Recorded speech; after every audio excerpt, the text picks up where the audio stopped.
Motag est paupier. Ce casque, son uniforme, porte le nombre 451, température à laquelle un livre se consume. Il vit mécaniquement dans une société dictatoriale robotisée où la lecture est interdite et le bonheur obligatoire. Spectatrice assidue d'une télévision omniprésente, son épouse Mildred est une citoyenne modèle. Motag croise l'idéaliste Clarice McClellan et, lors d'une mission en compagnie du capitaine Betty, il s'éveille.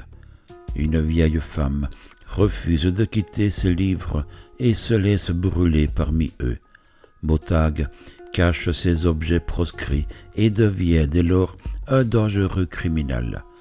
Un intellectuel retraité, Faber, va l'aider à donner un sens à son existence. Son épouse, Mildred, dénonce son mari. Motag doit brûler sa propre maison et s'enfuit. Traqué, il retrouve un groupe d'hérétiques ayant tous mémorisé les pages d'un auteur. L'univers de Motag est anéanti par une guerre nucléaire. Avec ses nouveaux compagnons et leur savoir, il espère reconstruire un monde meilleur.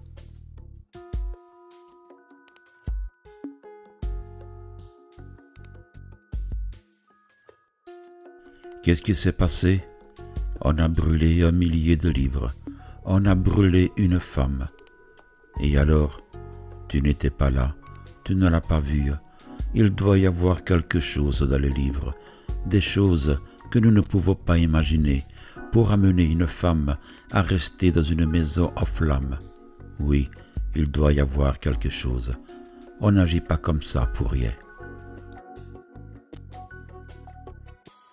Ray Bradbury est connu comme le poète de la science-fiction. Son propos, dans Fahrenheit 451, n'est pas seulement de nous éblouir ou d'étourdir par les sortilèges de l'imagination.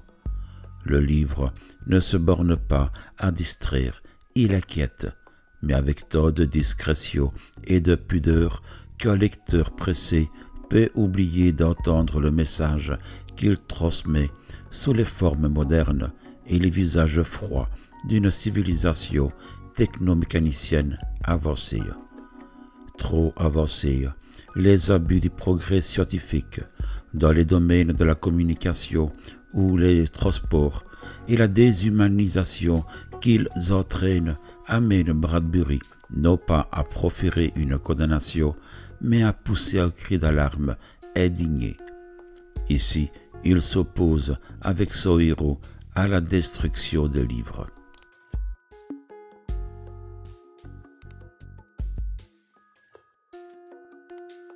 Ce n'est pas seulement la mort de cette femme. Cette nuit, j'ai pensé à tout le pétrole que j'ai déversé depuis 10 ans. Et j'ai pensé aux livres. Et pour la première fois, je me suis rendu compte que derrière chacun de ces livres, il y avait un homme qui les avait conçus, un homme qui avait mis du temps pour les écrire. Jamais cette idée ne m'était venue. Si ça se trouve, il a fallu toute une vie à un homme pour mettre certaines de ses idées par écrit, observer le monde et la vie autour de lui. Et moi j'arrive, 2 minutes et boum, tout est fini.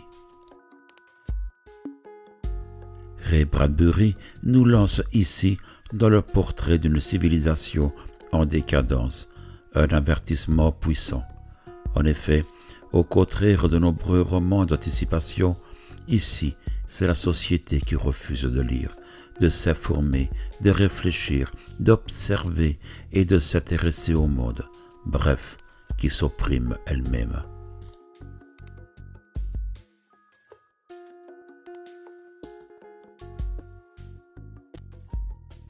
La paix, Motag, proposer des concours le gagne en se souvenant de paroles de quelques chansons populaires, du nom de la capitale de tel ou tel État, ou de la quantité de maïs récolté dans l'Iowa l'année précédente. Bourrez les gens de données incombustibles, gorgez-les de faits qu'ils se sentent gavés, mais absolument brillants côté information. Ils auront alors l'impression de penser, ils auront le sentiment du mouvement tout en faisant de surplace. Ils seront heureux parce que de tels faits ne changent pas. Ne les engagez pas sur des terrains glissants comme la philosophie ou la sociologie pour relier les choses entre elles. C'est la porte ouverte à la mélancolie.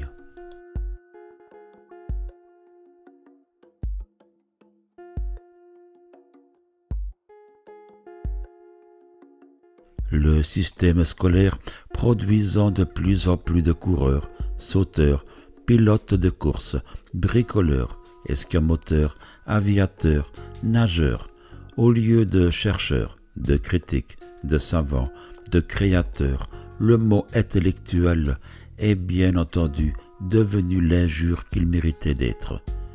On a toujours peur de l'inconnu. Vous vous rappelez sûrement le gosse qui, dans votre classe, était exceptionnellement brillant, savait toujours bien ses leçons et répondait toujours le premier, tandis que les autres, assis là, comme autant de potiches, le haïssaient. Et n'était-ce pas ce brillant sujet que vous choisissiez à la sortie pour vos brimades et vos tortures? Bien sûr que si. On doit tous être pareils. Nous ne naissons pas libres et égaux, comme le proclame la Constitution. On nous rend égaux. Chaque homme doit être l'image de l'autre. Comme ça, tout le monde est content. Plus de montagnes pour les intimider, leur donner un poids de comparaison. Conclusion. Un livre est un fusil chargé dans la maison d'à côté. Brûlons-le, déchargeons l'arme, battons en brèche l'esprit humain. Qui sait qui pourrait être la cible de l'homme cultivé? Moi, je ne le supporterai pas une minute. Ainsi, quand les maisons ont été en fait totalement ignifugées dans le monde entier, votre supposition était juste l'autre soir. Les paupiers à l'ancienne sont devenus obsolètes. Ils se sont vus assigner une tâche nouvelle, la protection de la paix de l'esprit. Ils sont devenus le centre de notre crainte, aussi compréhensible que légitime d'être inférieur, censeur, juge et bourreau officiel. Voilà ce que vous êtes, Botag, et voilà ce que je suis. Ce livre, très agréablement écrit, peut se relire à n'importe quel moment de la vie. Sa beauté formelle reste époustouflante et sa clairvoyance fera toujours peur. Il peut nous aider à nous réveiller à tout âge. C'est ce qui en fait une œuvre qu'il ne faudra jamais brûler dans nos esprits.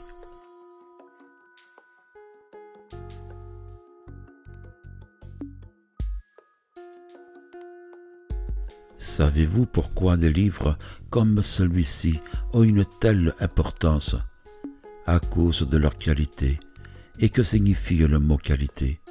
Pour moi, il veut dire structure. Ce livre a des pores, il a des traits. Ce livre peut passer sous un microscope.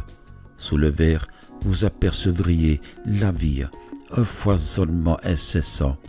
Plus il y a de pores, plus il y a de détails vivants, sincèrement notés par centimètre carré sur une feuille de papier, plus vous touchez à la vraie littérature. Du moins, c'est ma définition. Donner des détails pris sur le vif. Les beaux écrivains touchent souvent la vie du doigt. Les médiocres ne font que l'effleurer de la main au passage. Les mauvais la violent et l'abandonnent en pâture aux mouches.